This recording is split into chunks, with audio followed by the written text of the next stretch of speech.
જૂનાગઢમાં હવે તસ્કરોના નિશાન પર મંદિરો આવ્યા છે। દાતાર રોડ પર આવેલા મામાદેવના મંદિરમાં ચોરી કરી છે અને તસ્કરો ફરાર થઈ ગયા। મંદિરમાંથી 6000 રોકડ તેમજ પિત્તળના હારની ચોરી કરી છે। તસ્કરોએ મંદિરનું ગ્રીલનું તાળું તોડી દાનપેટીમાંથી રોકડની ચોરી કરી છે। મંદિરનું ગ્રીલ તોડતા તસ્કરો સીસીટીવીમાં કેદ પણ થયા છે।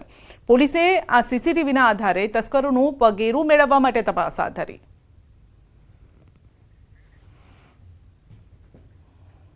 વડોદરામાં તસ્કરોએ હદ વટાવી છે। લોકોના ઘર બાદ જાહેર પ્રોપર્ટી બનાવીને ટાર્ગેટ। ટ્રાફિક સિગ્નલ, સીસીટીવીના પાવર બેકઅપ બેટરીની ચોરી। પોલીસે 3 રીઢા ગુનેગારને ઝડપી પાડ્યા છે। ચોરી કરેલો 12 લાખનો મુદ્દામાલ પણ જપ્ત કર્યો છે। 3 માસમાં 215 બેટરીની ચોરી કરી છે। તો ખુલ્લા રોડ પર ચોરી કરી પોલીસને પડકાર પણ ફેંકતા પાલિકાના એલઈડી, ટ્રાફિક સિગ્નલ, સીસીટીવીની 12 લાખની બેટરીની ચોરી કરી છે। તો છેલ્લા 3 માસમાં અલગ અલગ ઝોનમાંથી 215 બેટરીની કરી હતી ચોરી। અકોટામાં સૌથી વધુ 4 લાખની 80 બેટરી ચોરી છે। ચકલી circle, racecourse circle, Natubhai circle, Ambedkar circle સહિત અલગ અલગ વિસ્તારમાંથી ચોરી કરતા હતા। પાલિકાના કર્મચારીઓ દ્વારા 7 પોલીસ મથકમાં નોંધાવી હતી ફરિયાદ અને ત્યારે હાલ તો પોલીસ તપાસમાં મોટા ખુલાસા પણ થઈ શકે છે। વડોદરામાંથી ઝડપાયો છે મોટો કૌભાંડી। મૂળ જયપુરનો કપિલ કલ્યાણજી ઝડપાયો છે। મુંબઈની ન્યૂ ઇન્ડિયા બેંકમાં કરી હતી ઠગાઈ।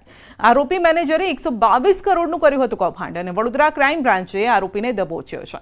આરોપીને મુંબઈની દહીસર પોલીસને સોંપાયો છે। આરબીઆઈની તપાસમાં ઉચાપતની વિગતો બહાર આવતા ગુનો પણ નોંધાયો છે।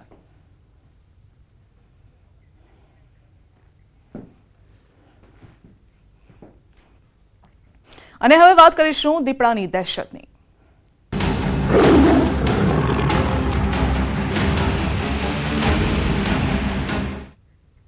નવસારીના ગ્રામ્ય પંથકમાં દીપડાનો હુમલો। ખેતરમાં કામ કરતા યુવક પર દીપડો ત્રાટક્યો છે। નાગધરા ગામે યુવક પર હુમલો કર્યો છે। યુવકને માથું, હાથ, છાતીના ભાગે ઈજા થઈ છે। ઘાયલ યુવકે ચીસો પાડતા દીપડો ભાગી છૂટ્યો। યુવકને સારવાર માટે હોસ્પિટલમાં ખસેડાયો છે।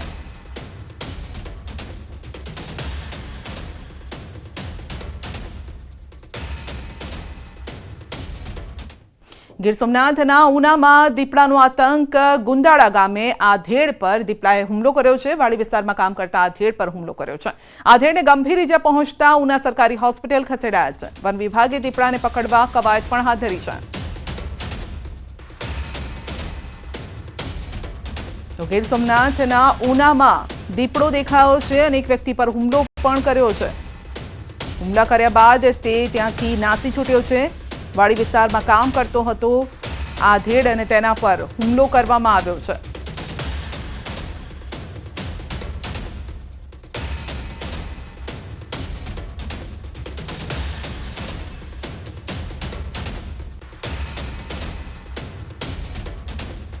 દીપડાની દહેશત આપ જોઈ શકો છો। 2 દ્રશ્યો અમે આપને બતાવી રહ્યા છીએ। આ બંને જગ્યાએ દીપડાએ લોકોને લોહી લુહાણ કર્યા છે। ક્યાંક દહેશત ફેલાવી છે, ક્યાંક હુમલો કર્યો છે। લોકોમાં ડર ફેલાવી રહ્યો છે અને જીવ પર જોખમ આવી પડ્યું છે આ લોકો પર। તો બંને દ્રશ્યો આપ જોઈ શકો છો। તો દીપડાના આતંકની આ તસવીરો છે। સૌરાષ્ટ્ર અને આ તરફ દક્ષિણ ગુજરાતમાં દીપડાનો આતંક જોવા મળી રહ્યો છે। સામાન્ય રીતે શિયાળામાં દીપડાના હુમલા વધુ થતા હોય છે કારણ કે ખેતરોમાં સંતાઈ જતો હોય છે, ખોરાકની શોધમાં આવતો હોય છે। આ સમયે પણ હવે ઉનાળાનો આ સમય છે ને તેવામાં પણ દીપડો વાડી વિસ્તારમાં ફરી રહ્યો છે।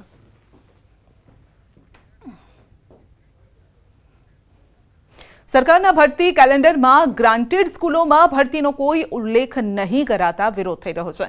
આગામી 10 વર્ષના ભરતી કેલેન્ડર મુજબ સરકાર ગ્રાન્ટેડ શાળામાં ભરતી નહીં કરે અને જેથી શાળા સંચાલક મહામંડળમાં ભારે રોષ છે। આ અંગે શાળા સંચાલક મહામંડળે શિક્ષણ વિભાગમાં ફરિયાદ કરી। શાળા સંચાલક મંડળના પ્રમુખે કહ્યું છે કે સરકારી શાળાઓમાં 1094 જ્યારે કે ગ્રાન્ટેડમાં 0 ભરતીનો ઉલ્લેખ કરાયો છે।